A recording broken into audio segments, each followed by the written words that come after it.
Polysécu, épisode sur l'actualité du 21 septembre 2025. Je suis en train de remettre mes infrastructures sur pied. Je suis quasiment à la fin de ça. Donc, la plupart des choses sont revenues correctement. Les sites devraient être corrects. La diffusion devrait reprendre son air d'aller. Je vais remettre les publications. Ainsi, tout devrait revenir à la normale incessamment. N'ayant de moins en moins d'énergie à dépenser sur le redressement des infrastructures et la refonte de certaines composantes. Tant qu'à avoir ouvert les choses, j'en ai profité pour mettre de l'ordre dans certains composants. Shameless Plug, 12 au 17 octobre, l'Objectif by the Sea version 8, 14 au 15 octobre, AttackCon version 6, 14 et 15 octobre, Forum InCyber Canada à Montréal, code rabais de 30% dans les show notes. FairCon 2025, le 4 et 5 novembre prochain. 10 au 12 novembre, le rendez-vous IA à Québec. 17 au 20 novembre, le European Cyber Week à Rennes en France. Et le 25 et 26 février, le retour de Secure 2026, volet jeunesse, volet pour les adultes et volet pour tout le monde. Donc, plusieurs annonces vont suivre dans les prochains jours et semaines à ce niveau-là. Cette semaine, j'ai divisé mes nouvelles en des sections comme les choses. Je suis en train de prendre mon air d'aller, fait que tranquillement, ça prend du sens. Première section cette semaine-ci, c'est l'intelligence artificielle, très présente dans l'actualité de la dernière semaine. Un retour sur le fait que ChatGPT peut faire fuir des informations, notamment avec le Google Calendar, les intégrations, les différents éléments. On le voit énormément, ça réapparaître, s'étendre et se répéter chez les différents fournisseurs d'intelligence artificielle, d'agentique et etc. Essentiellement, c'est des éléments d'intégration non matures au sens TI pour avoir malheureusement ou heureusement une très longue histoire de ce côté-là, d'avoir vu des implantations qui ne mettent pas en place les mesures minimales qu'on pourrait s'attendre dans les circonstances, donc les éléments qui viennent bloquer et empêcher ce genre de choses-là. L'essentiel dans ce cas-ci, c'est que les moteurs LLM, pour la plupart, ont énormément de difficultés entre distinguer entre ce qui lui est demandé de faire de façon légitime et ce qui ne l'est pas. Donc, il va y avoir, j'imagine, du travail qui va se faire de ce côté-là. Mais en même temps, soyez prudents et assurez-vous que vous ne branchez pas tout et n'importe quoi. Ce qui amène à la deuxième nouvelle qui est essentiellement la suite, si on veut, de ce genre de choses-là. L'intégration du MCP dans ChatGPT, justement, qui est un module de liaison vers des modules extérieurs pour lui permettre d'interagir avec son environnement. Donc, c'est un problème. Le MCP n'est pas un protocole qui est encore robuste au sens cybersécurité. Il y a encore beaucoup d'éléments inconnus là-dedans. C'est un protocole qui n'a même pas 1 an encore. Donc, laissez le temps de maturer avant de vous lancer ou au minimum l'utiliser dans un contexte qui vous est défini, dans lequel vous maîtrisez puis qu'il n'y a pas de conséquences malheureuses qui pourraient s'en sortir. ChatGPT a été utilisé pour contourner le CAPTCHA de toutes les natures, même si même le ChatGPT, on y a intégré des éléments pour éviter l'usage dans de tels contextes qui arrivent malgré tout, qu'on est capable de contourner, parce que ça aussi, c'est une autre caractéristique du LLM. Il est relativement facile à contourner parce qu'il n'a pas de compréhension du contexte. Ils ne sont pas encore rendus là en termes de développement technologique. On fait des artefacts qui viennent bloquer un certain nombre de choses, mais avec une capacité relativement limitée de matérialisation, de blocage, de mise en contexte pour le moment. Donc, ce côté-là de la technologie n'est pas tout à fait suffisante encore pour bloquer ça. Donc, on va voir des moyens utilisés par les attaquants pour contourner les différents mécanismes de sécurité qu'on met en place à l'aide des différents LLM qui sont disponibles sur le marché. À ça, il y a aussi le Spam GPT, qui est une trousse qui a été développée pour rassembler des outils pour augmenter, envoyer des pourriels, envoyer des hameçonnages, et ainsi de suite, justement pour piéger les gens, pour faciliter. Donc, c'est rendu, ces outils-là sont rendus largement disponibles dans le volet criminel de l'Internet. Donc, de le voir apparaître, puis on va en avoir d'autres, ça en est un, parce que c'est une trousse, puis c'est aussi une compréhension ou une façon de voir que ces avancées technologiques-là vont aussi être du côté des méchants et ceux-ci vont intégrer les différents outils qu'on met à leur disposition, soit les versions publiques qu'on a tous accès ou des versions privées qui sont roulées sur des moteurs indépendants pour arriver à des éléments comme ça. Donc, on n'est pas à l'abri. Ça va aller en croissance. C'est un champ de recherche, mais en même temps, dans la mesure où nos mécanismes de sécurité sont en place correctement, ces moyens-là devraient ne pas causer des problèmes supplémentaires, mais ça démontre à quel point il y a une industrialisation encore plus rapide du crime organisé dans les internets, dans le dark web et dans tous ces univers plus sombres. Donc, il est d'autant plus important de se prémunir et de bien configurer nos systèmes. Excusez. Deux nouvelles un peu plus, comme disons, dramatiques, si on veut, sur l'état des choses avec l'intelligence artificielle. La première de ça, c'est le fait que l'économie de la surveillance et l'intelligence artificielle sont des facteurs très prédominants dans l'affaiblissement de l'État démocratique dans lequel on vit, par la facilité d'obtention de l'information et de la manipulation de celle-ci par l'intelligence artificielle, nous arrive dans un contexte où ça déstabilise les principes dans lesquels on avait toujours cru immuables. Donc, c'est d'une certaine réflexion. L'article est très intéressant. Je vous invite à aller le lire justement parce que ça amène un regard assez profond qui, dans une petite capsule comme ça, n'est pas suffisamment longue pour partager ce qu'il y en est, mais quand même d'aller voir puis voir les dangers qui sont associés à ces éléments-là et peut-être amener une réflexion différente. L'autre nouvelle, c'est Vibe Coding, Cleanup as a Service. Il y a de plus en plus maintenant des services qui sont offerts pour les gens qui ont utilisé du Vibe Coding en n'ayant pas une très grande connaissance en développement. Et donc, de ramasser peut-être potentiellement les gâchis qui sont faits avec ça, parce que les gens qui ne connaissent pas ça ne peuvent pas voir tous les problèmes qui émanent de l'usage du vibe coding. Et donc, se placent dans des positions peut-être, disons, précaires, surtout pour des systèmes de production. Je l'ai déjà mentionné, ne faites pas ça. C'est possible. Apprenez à programmer. C'est pas parce que vous êtes capable de faire ça avec faire du vibe coding que c'est une bonne idée si vous n'avez pas les connaissances de base.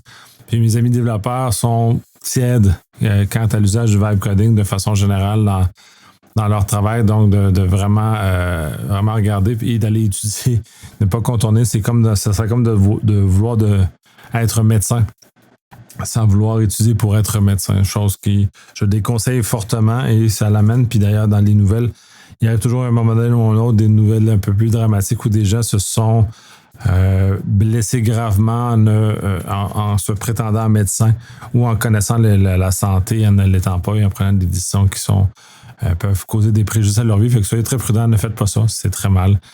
J'aimerais pas que des gens se blessent parce qu'ils ont eu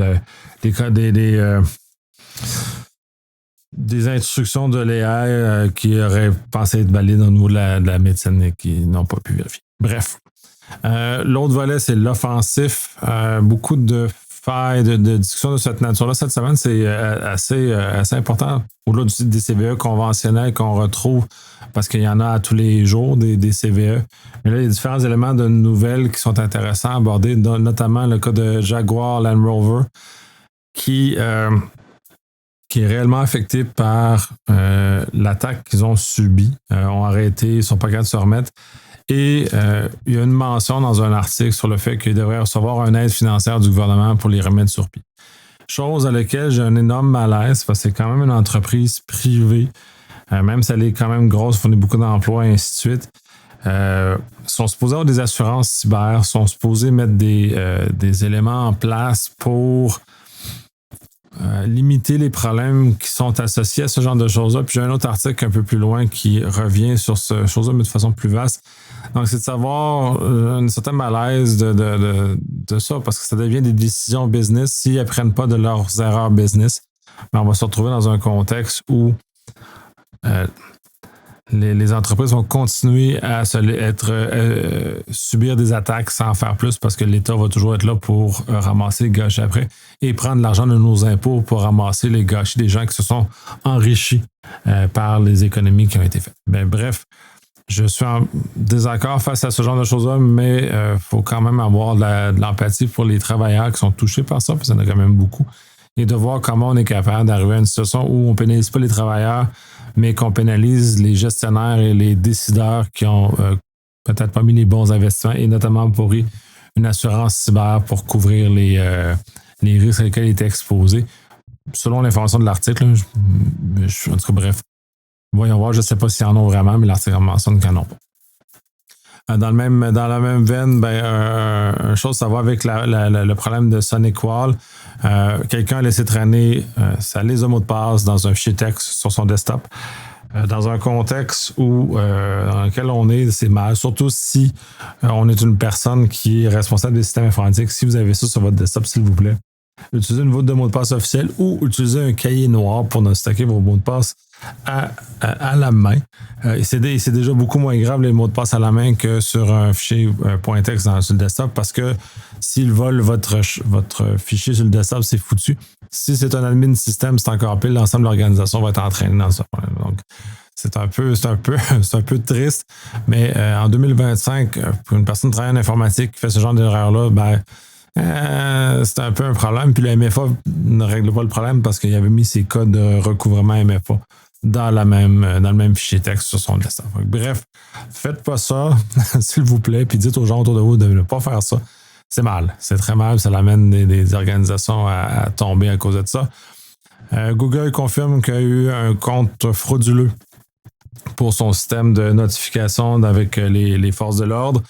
C'est pas très clair comment que c'est arrivé, mais par contre, on dit qu'ils l'ont détecté rapidement et désactivé aussi rapidement et qu'aucune requête n'aurait été faite. Ça fait partie des groupes criminels, notamment sur Telegram, qui sont associés à ça, mais je ne sais pas l'ensemble de la démarche qui est en arrière. C'était l'article pas très clair. Ça allait dans tous les sens.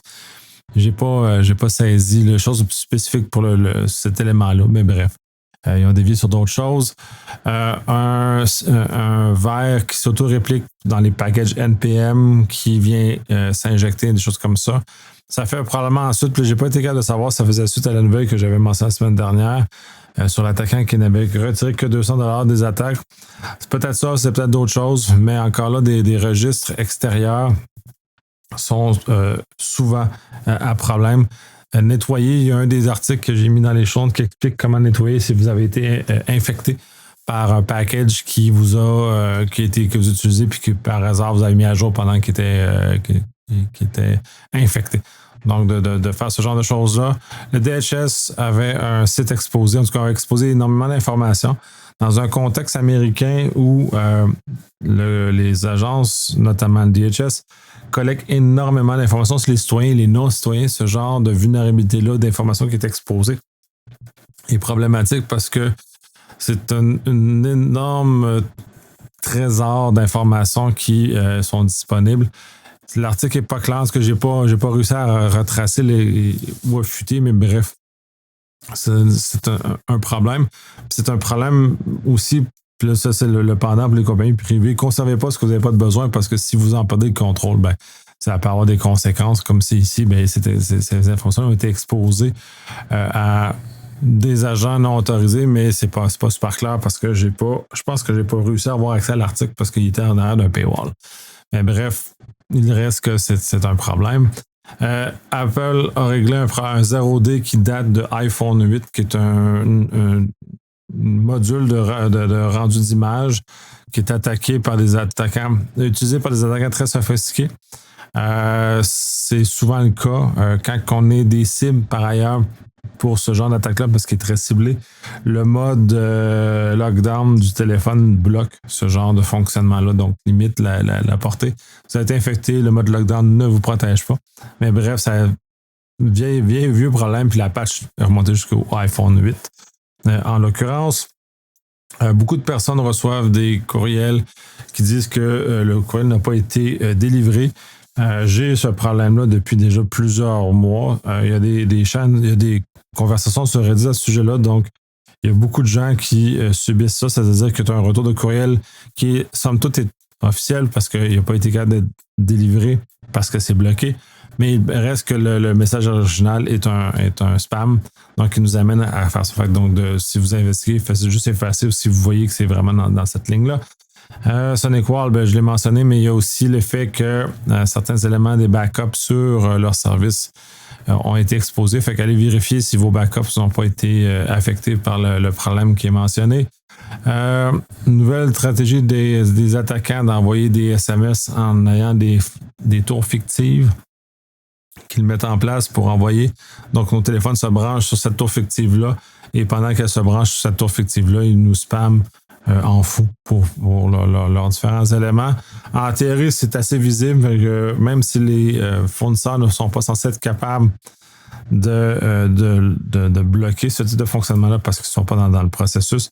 En théorie, autant aux États-Unis qu'au Canada, on a des agences de surveillance et les compagnies cellulaires vont voir, parce que ça fait beaucoup de bruit sur les tours cellulaires avoisinantes, ce genre de comportement-là, et j'ose espérer qu'ils vont appréhender les personnes qui sont associées à ce genre de choses-là.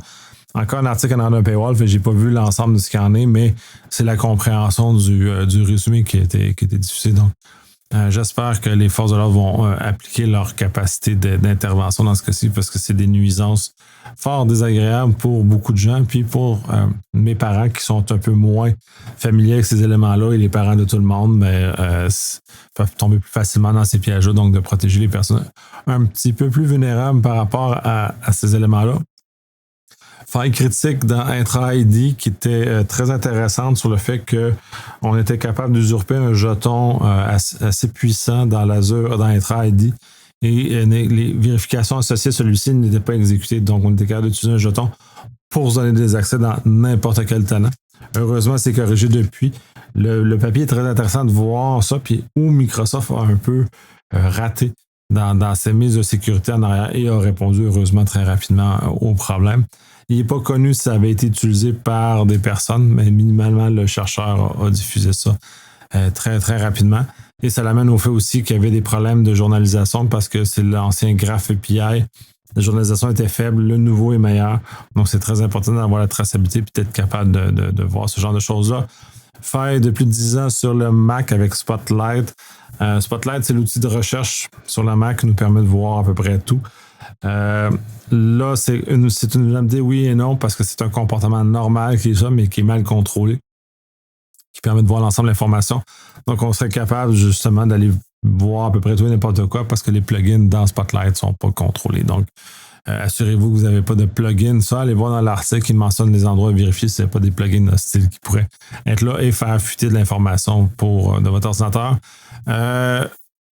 Attaque contre les ADR qui est franchement très et les antivirus qui est franchement très intéressante.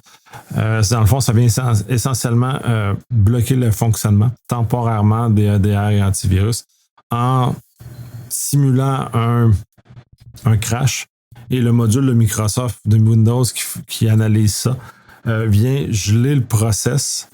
Et une fois que le process est gelé, ils viennent tuer le process d'analyse du crash du logiciel, ce qui fait que le process de l'antivirus ou de l'ADR est gelé de façon éternelle jusqu'au prochain redémarrage de la machine. Fait que c'est une stratégie qui est franchement très imaginative, très intéressante. Puis dans le fond, les outils sont déjà sur la machine, donc d'être vigilant.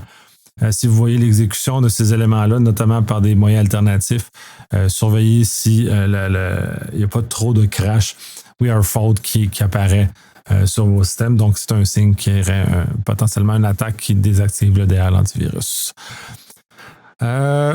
Cyberattaque sur les aéroports européens. En soi, c'est pas... Bon, en tout cas, au moment où j'enregistre, j'ai pas beaucoup plus d'informations que ça. Les systèmes ont arrêté. Il n'y a personne qui a revendiqué. Par ailleurs, ça vient mettre en lumière le fait que beaucoup d'aéroports délèguent leurs services pour question d'économie de coûts. Parce que ce fournisseur-là vient tomber, ce qui est le cas dans ce cas-ci, pour l'enregistrement, pour les vols. Ça a bien bloqué l'ensemble des choses. Donc, beaucoup d'aéroports européens utilisent le même système. Donc, quand le système est tombé, tout le monde est tombé en même temps. C'est un peu la fragilité du système qu'on a et l'objectif de rationaliser les coûts. On se crée des points d'échec ou des points de bris qui sont beaucoup plus petits, donc faciles à mettre à terre et d'arriver à ce genre de choses-là. Probablement qu'il va y avoir une revendication de ça. Puis, en tout cas, bref, si ça tombe dans mes filets, je l'attraperai puis j'en parlerai la semaine prochaine. Sinon, dans la nouvelle offensive, du côté de WatchGuard, il y a une vulnérabilité très importante qui permet un RCE sur les systèmes. Dans des conditions particulières, par ailleurs, ce n'est pas tous les systèmes qui sont vulnérables. Donc, allez vérifier si votre système est vulnérable et s'il l'est, le corriger le plus rapidement possible, puisque c'est votre guérite vers l'extérieur. Et celle-ci peut être attaquée assez facilement pour pivoter vers l'intérieur de votre organisation en souhaitant que vous ayez quand même des bonnes configs pour éviter que des choses rentrent pour rien dans votre organisation. Volet plus défensif, côté GitHub a ajouté une façon de créer des versions immuables, c'est-à-dire essentiellement une fois que vous avez publié une nouvelle version de votre logiciel de votre code dans GitHub, ça vient le rendre en lecture seulement, donc il vient bloquer de façon permanente le changement comme ça. Ça évite des attaques supply chain, ça évite plein de choses, ça évite les mêmes erreurs aussi par ailleurs. Fait que vous n'êtes pas capable d'effacer le contenu, vous n'êtes pas capable de rien changer. Les attaquants non plus, donc ça vient garantir que le code qui est là est demeuré fiable et qu'il n'y a pas eu infection qui relate ou change les différents éléments qui sont associés.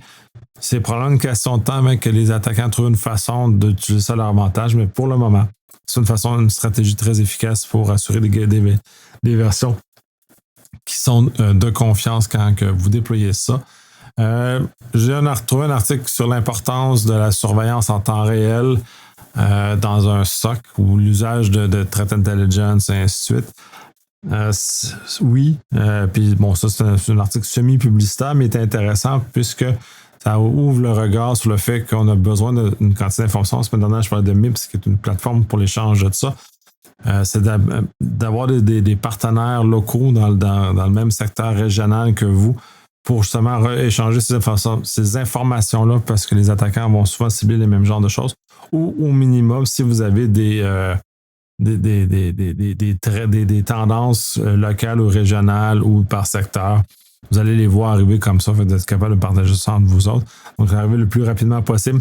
Si vous avez des MSSP, c'est encore mieux parce qu'eux-mêmes voient plusieurs sources d'attaque en même temps.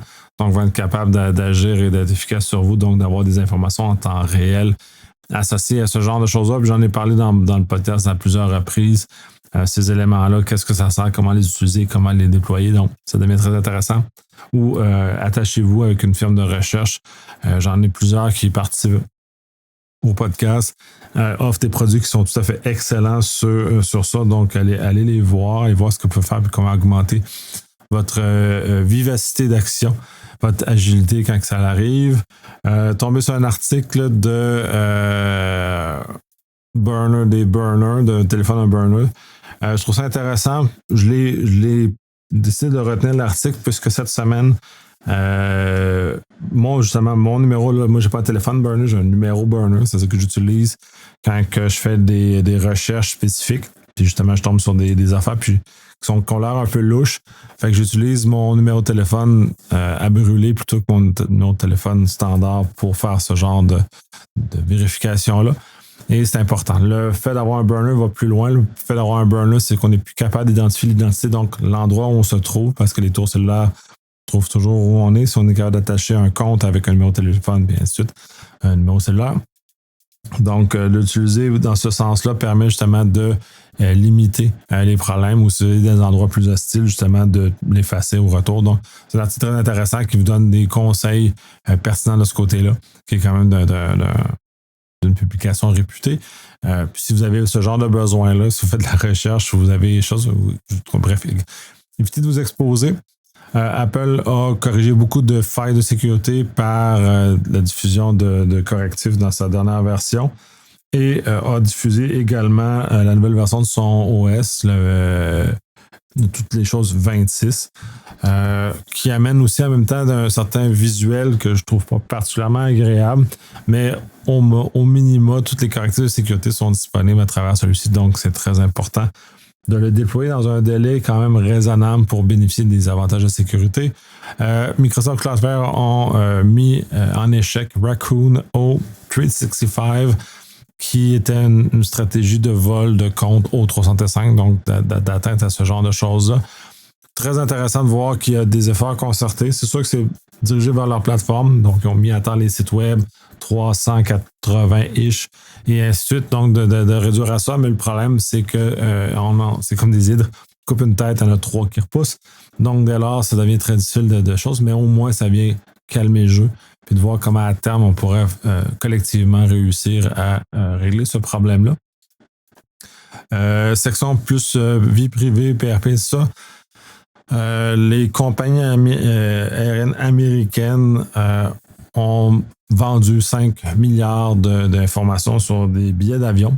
5 milliards, c'est pas énorme sur le nombre de vols qu'il y a aux États-Unis par ailleurs, mais ces grandes compagnies aériennes-là vendent ce genre de choses-là, une espèce de broker central et tout ça. Puis ça revient un peu reboucler avec ce que je m'en sais plus tôt. Notamment avec le DHS, notamment avec tout le fait de la démocratie puis l'économie de surveillance, nous amène dans un contexte où toutes ces informations-là, où cette surabondance d'informations-là cause des problèmes, fait de l'invasion de la vie privée, puis il y a des conséquences, des dommages collatéraux qu'on ne mesure pas encore complètement. Notamment l'article parle d'affaiblissement de la démocratie, ça en est un, mais il n'y a pas que ça comme problème. Il y a des vies, des gens qui sont quand même affectés. Donc, il y a quand même une réflexion assez profonde à avoir sur les brokers, tous les data brokers qui existent. Normalement, là, on est dans l'aviation, mais il y en a dans tous les domaines. Donc, peut-être d'avoir une réflexion beaucoup plus profonde, de savoir ce qu'on fait avec tout ça et comment on agit. En même temps, quand on prend l'avion, on est contraint de subir ça, de cette vente-là. Donc, en même temps, comment on peut s'organiser pour que ça fasse moins mal. Au moins au Canada, au Québec, on a des lois sur la PRP qui sont un peu plus efficaces, en Europe également d'ailleurs. C'est peut-être ça qui va réussir à limiter le vol américain. Quoique aux États-Unis, avec le président actuel, n'est pas favorable à ce genre de choses-là, quoique les lois étatiques en ont. Donc, c'est un rapport de force à voir comment ça va se dérouler. L'autre élément en PRP qui est intéressant, c'est Google vient d'annoncer la disponibilité du chiffrement côté client dans Google Sheet. Il l'avait déjà annoncé dans ses courriels. Je ne sais pas s'il l'a annoncé dans le doc, je n'ai pas vu passer depuis, mais je sais qu'il y en a dans d'autres sections, dans les comptes payants par ailleurs. Puis des comptes qui sont, si je regarde sûrement bien, donc quand même pas les comptes de base payants, c'est quand même des comptes payants, en tout cas assez élevés. Je ne sais pas si ça va descendre, j'ai pas fouillé l'information elle-même, mais j'avais vu la même nouvelle il y a quand même quelques années au niveau des courriels. C'est très intéressant parce que c'est du client-side. Étant du client-side, ça veut dire que la clé de chiffrement m'appartient, n'est pas à la vue de Google. Donc, Google ne voit pas le contenu, personne ne voit le contenu. Ça a donc l'avantage de répondre un peu aux préoccupations de consommation d'un cloud qui n'est pas totalement souverain ou qui est par compagnie américaine ou peu importe comment on veut aborder la chose. Donc, dès lors, on a des moyens d'utiliser des grands hyperscalers qui ont des capacités à nous vendre des services pas chers, mais en même temps qui nous permettent de protéger adéquatement nos informations du regard du hyperscaler ou d'appétit d'agences de surveillance. On parlait des Américains qui aiment beaucoup. Ben, ça en fait partie, mais il n'y a pas que les Américains. En Europe, il y a beaucoup de volonté. J'en avais parlé la semaine dernière de certains entités gouvernementales. On le voit au niveau du Parlement européen, on le voit au niveau du Parlement britannique, cet appétit d'aller fouiller dans les données. Donc, de se prémunir de ça, surtout quand on travaille avec des données confidentielles qui doivent être protégées, donc de s'assurer. Puis, en ce cas-ci, l'avantage, c'est que si l'information fuite, ben, l'information qui est futée est chiffrée, donc on n'a pas à se préoccuper davantage de la situation que ça. On est protégé doublement à ce moment-là pour éviter une situation qui pourrait être un peu plus désastreuse si les données fuitaient non chiffrées, ce qu'on voit souvent. Puis je lève mon chapeau à Google parce que c'est ceux qui mettent le plus d'efforts sur ce type de chiffrement-là. Si on les met en opposition à Microsoft, qui est dans une autre réflexion, qui n'est pas exactement la même. Donc, c'est pas les mêmes joueurs au niveau de la bureautique. Donc, ceci peut peut-être expliquer cela. Mais j'aime beaucoup cette approche-là que Google met de l'avant. Même si ça ne satisfait pas ceux qui sont dans la souveraineté absolue, mais il est quand même d'arriver à un niveau qui est intéressant à ce moment-là. Fait divers, parce que j'ai deux nouvelles un peu plus que je pouvais moins qualifier dans les nouvelles cette semaine. Un article très intéressant d'un personne de très grande influence en cyber. Son article, c'est essentiellement critique ce qui se passe avec Jaguar Land Rover, notamment, sur le fait de la fuite des données, tout ce que c'est. Et lui, son angle, c'est la consultation. De outsourcer les fonctions critiques TI et sécurité à l'extérieur. Dans le cas de Jaguar Land Rover, c'est à Tata qui l'ont été sous-traités. Et ça fait partie potentiellement du problème que ces sous-traitants-là les moins chers possibles, parce que là, le but, c'est pas Tata qui est pointé du doigt en l'occurrence, mais le fait que ce soit le plus bas soumissionnaire conforme, donc de maximiser les profits au détriment de la cybersécurité en sous-traitant ça à l'extérieur, nous amène dans des situations plus précaires au niveau de la cybersécurité. On le voit, ça, c'est un cas qu'on voit, mais on en voit beaucoup d'autres à l'heure actuelle. On voit qu'aux États-Unis, ils squeezent beaucoup les budgets. Les entreprises squeezent beaucoup, les actionnaires squeezent beaucoup les compagnies pour extraire le maximum de profit possible. Mais il arrive toujours qu'on coupe des choses. La cybersécurité en fait partie de ces choses qui sont coupées. Donc, on voit cet élément-là. Donc, il ne reste que le législateur place des règles, un peu comme on a vu avec Cybernex, par exemple, qui a changé le fardeau de responsabilité. Puis, il l'a déplacé sur les hauts gestionnaires, donc en faisant de la prison et ainsi de suite. Donc, dans ce moment-là, d'arriver dans des structures qui empêchent des décisions, même si, là, je suis un consultant, fait que je fais ma vie sur aider des clients à progresser et aller plus loin, mais je ne suis pas un grand joueur. Donc, moi, mon pain et mon beurre, c'est pas de sous-traiter des grands pans de mur de TI ou SI, mais vraiment de faire du conseil. Fait que je suis pas tout affecté par ce genre de choses-là, mais en même temps, il y a un apport très intéressant de la consultation, de l'optimisation et tout ce que ça comporte. Donc, il faut peut-être mieux encadrer cet usage-là de compagnies tierces pour fournir des services de cette nature-là, pour justement limiter les problèmes. Puis on le voit aussi, là, faire le lien avec la nouvelle sur la panne dans les aéroports européens, le fait d'avoir sous-traité un fournisseur majeur, celui-ci tombe, tout le monde est affecté. Donc, d'un point de vue économique, d'économie mondiale ou d'économie européenne en l'occurrence, ça a des impacts très importants. Et d'ailleurs, en Europe, avec NIS 2 notamment, ça devrait venir rattacher ça. NIS 2 qui tarde un peu avant d'arriver, puisque c'est une loi qui est quand même assez complexe, assez exigeante. Je trouve qu'elle est peut-être en montant en puissance un peu trop rapide par rapport à ce qu'on est capable de tolérer. Et il faudrait probablement faire une courbe de montée en puissance plus progressive, celle-ci contrairement au RGPD, qui va justement permettre une meilleure adoption, puis une contamination mondiale, ces bonnes pratiques-là. Et justement, éviter les problèmes que l'on vit couramment à l'heure actuelle, c'est probablement une solution. Et dernière nouvelle, c'est un genre semi-publié reportage de Proton, en l'occurrence, qui parle de la souveraineté numérique en Europe, à quel point chacun des pays a un pourcentage de souveraineté, ou pas en tant de souveraineté, mais d'usage de compagnies de technologie américaine. Donc, c'est intéressant de voir la dépendance de certains pays qui sont jusqu'à 97% dans certains cas des technologies américaines.